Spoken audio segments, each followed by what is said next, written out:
What's up, Taiwan? I'm Yvonne. Thanks for joining us.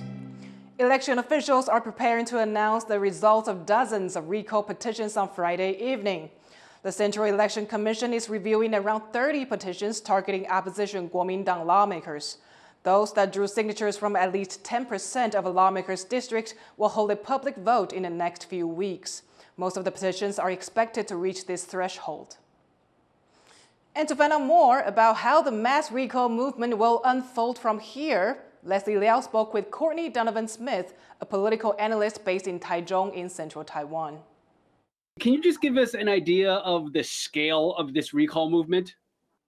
I believe worldwide this is the largest such recall movement at the national level that has ever existed anywhere in any democracy in the world.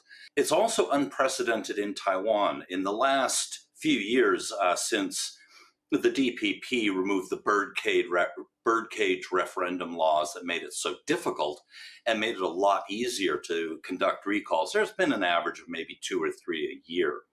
So this is genuinely quite unprecedented. Are there any takeaways from past recall movements in Taiwan that we can apply here to gain more insight into what might happen? A definite pattern emerges in the successful recalls in Taiwan up to this point in the modern era. And that is that the ones that have been successful have all involved people, and this is on both sides of the political spectrum, who have in some way or another offended a lot of people. And that mobilizes their opponents to come together. So, for example, if we contrast Chen Bo-wei here in the Taichung 2, he's also known as Sang-Q, from the Taiwan State Building Party. When he was recalled, a lot of people pointed out that he took a more radical stances, such as legalizing marijuana and these kinds of things. He's deep green in a blue-leaning district. But he also had a very pugnacious personality, bragging about his prowess in fighting on the floor of the legislature and things like that made him a provocative figure. Now, a somewhat similar figure would be Freddie Lim, who's also deep green, very much to the left, and in a pan-blue leaning district as well. The recall against him failed, and I think the primary reason for that is that he was not so pugnacious, so combative. He wasn't so offensive, and he spent a lot of time doing things like visiting markets, being concerned about his constituents during the pandemic. And so he did not inspire much dislike or hatred, even though a majority of that district probably disagreed with him politically. What kind of potential shakeup to the political landscape in Taiwan might these recalls bring? A lot will depend on how many recalls are successful in stage 3. And there is something of a bar here. It's worth keeping in mind that a lot of people came out and voted for these people in the first place. But of those that actually are recalled, then they will go on to stage 4. And this is the final bar. Now, a very important part of this strategically for both sides is that the recalled lawmaker cannot run for re-election in the by-election that would be held, which would be stage 4. So if the by-elections are held and we don't know yet who the candidates will be on either side. And so things at this point are still very much up in the air, and we also don't know the dates. So that will be something that we really need to watch very carefully going forward. But in the meantime, we have to see how many of the recalls in stage 3 are successful. That was political analyst Courtney Donovan-Smith.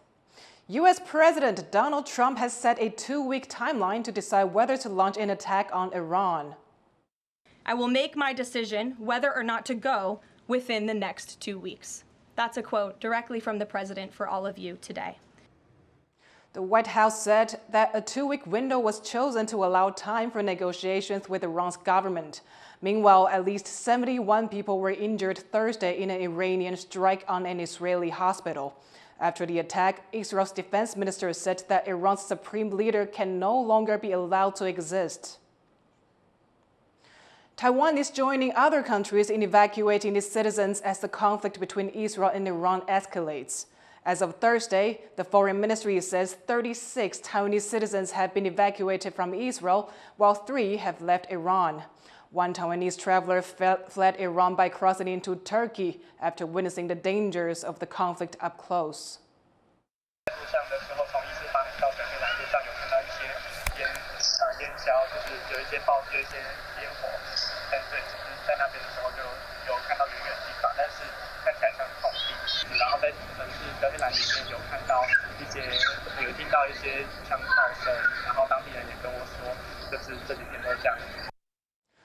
The Foreign Ministry is urging Taiwanese citizens to avoid travel to Israel and Iran.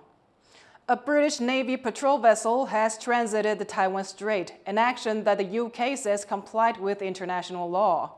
It comes as Taiwan reported 50 Chinese military aircraft operating in the area, with 46 entering the country's ADIZ.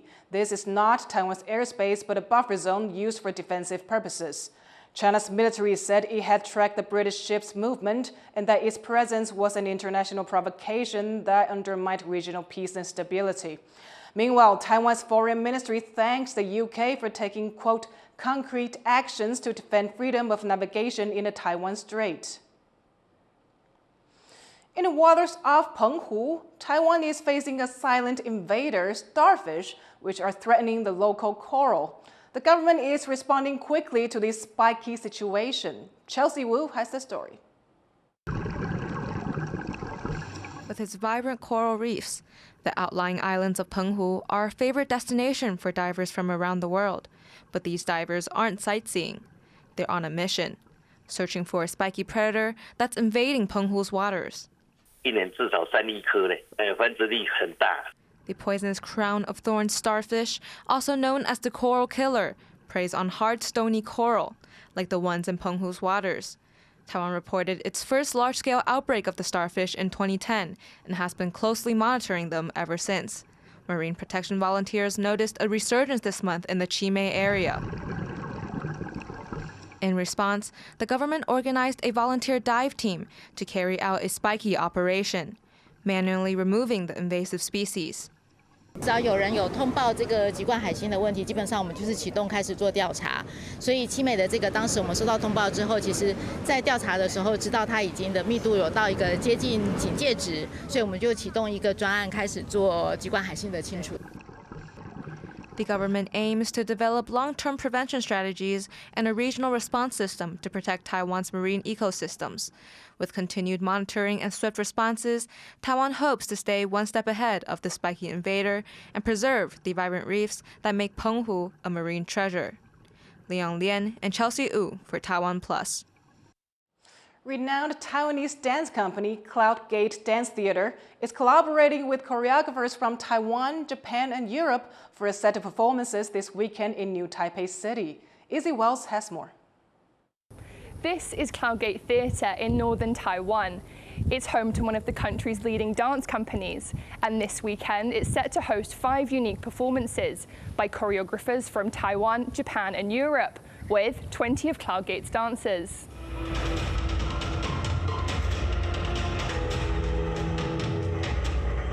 The works are a part of the dance troupe's Spring Riot program, originally launched in 2001 to showcase young talent.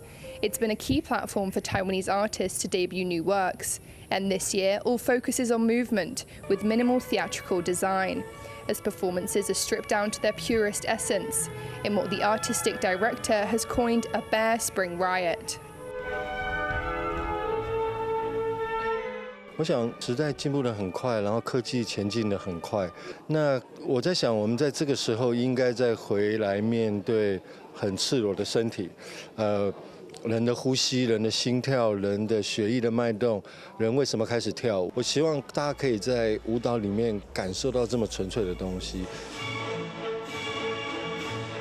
While Cloudgate's training methods draw on Tai Chi and martial arts, giving the group their own distinct movements, featured choreographers like Baru Madaling, whose dance company focuses on the movements of Taiwan's indigenous Paiwan people, and Hiroaki Umeda from Japan have brought in their own distinct techniques, leaving much in anticipation on how these styles will blend together for the Spring Riot works. So I have been developed my own dance method, movement method. Already before coming here, I had known that crowd dancers are very trained and disciplined, and dancers are very good. So then I decided I shared my movement method to the dancers, and then they developed their own movement from the method. For the choreographers set to present their works here, it's a chance to join forces with the first contemporary dance company in the Chinese-speaking world. And for Cloudgate dancers, it's their moment to step into a new groove, drawing on the roots and rhythms of dance communities in Taiwan and worldwide. Alex Chen and Izzy Wells for TaiwanPlus. An iconic Japanese artwork featuring towering waves in Mount Fuji is on display in Jiayi, southern Taiwan. Our reporter Sandy Chi was there to see it.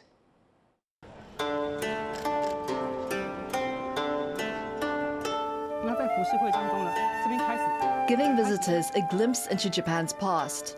This is the Beauty of the Floating World in Edo exhibition at the National Palace Museum's branch in Jiayi, southern Taiwan.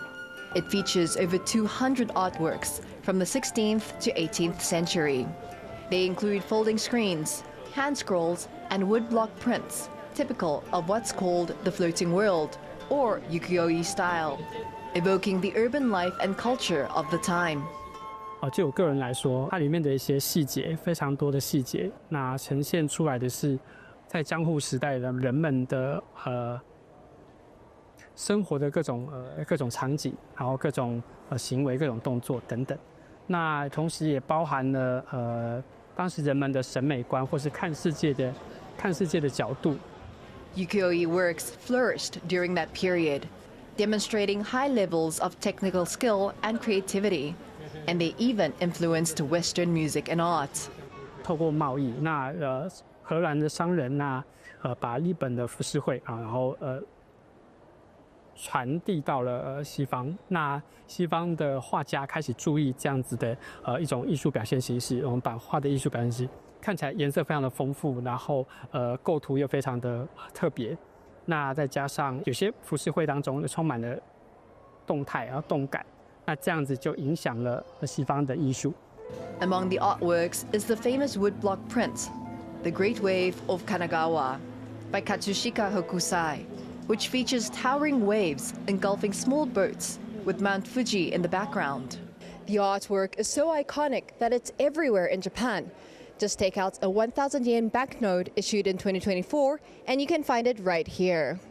The work has even been praised by the Dutch master Vincent van Gogh, describing the great waves as resembling the claws of an eagle. 这件作品呢，好像按下暂停，对吧？你那个播那个看那个 Discovery， 然后那个海浪冲下来，按暂停。你在按 Play 的时候，它这个浪就会下来了。Many visitors were astonished to get a glimpse of the waves in person, traveling from all over Taiwan. 我是从台北来，神奈川冲浪里。 这个是绝对的，是一定要来看，因为已经把它变成一个神了。格式北斋的那个，就是那个神奈川冲浪里，就觉得那个还是印象最深刻。这样，对，虽然小小的一幅，但是就觉得其实他画得很精细，这样。对，然后那个海浪那个都画得我觉得很真实啊，就好像然后可以让人家看到那个年代的那个场景。 To date, over 50,000 have visited the event since it opened to the public on May 30th. The exhibition will run until the end of August, one of many events celebrating the National Palace Museum's 100th anniversary. Klein Wang, Peachy Zhuang, and Sani Chi for TaiwanPlus. Thank you for watching What's Up Taiwan. Follow us on social media for more of our stories. Finally, we head to Spain to see Johnny Depp bring Captain Jack Sparrow from the Paris of Caribbean movies to life as he visits 6 children in a hospital. I'm Yvonne Yang. Take care, and I'll see you next time.